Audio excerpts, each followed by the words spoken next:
Attention all SS pensioners, may pension increase, walang contribution hike. Good news ito para sa lahat.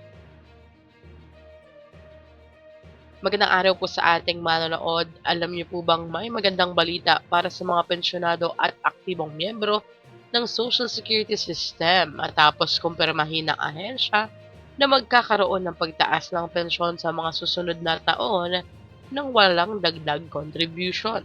Ayon kay SS President and CEO Robert Joseph Declaro, nananatiling matatag ang pondo ng ahensya at inaasahang maabot ang 2 trillion reserve fund sa loob ng 3 hanggang 4 na taon.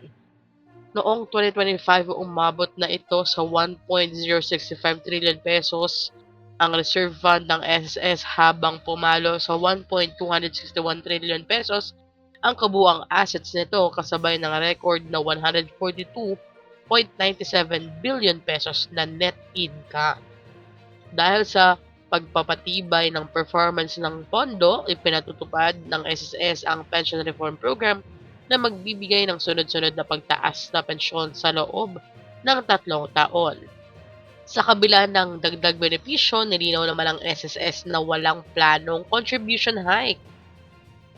Hindi katulad noong nagkaroon ng dagdag na 1,000 pesos pension increase across the board noong 2017.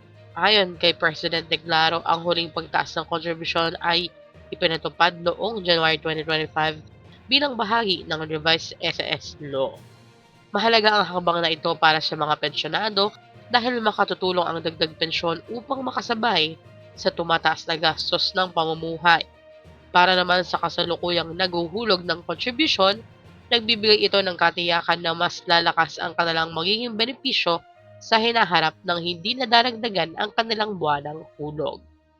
Ano po inyong reaksyon dito? I-comment na sa baba. Hanggang dito na lamang po muna. Ito ang Chas Info and Updates, and like, share, and subscribe para kayo ay updated. God bless po and have a nice day.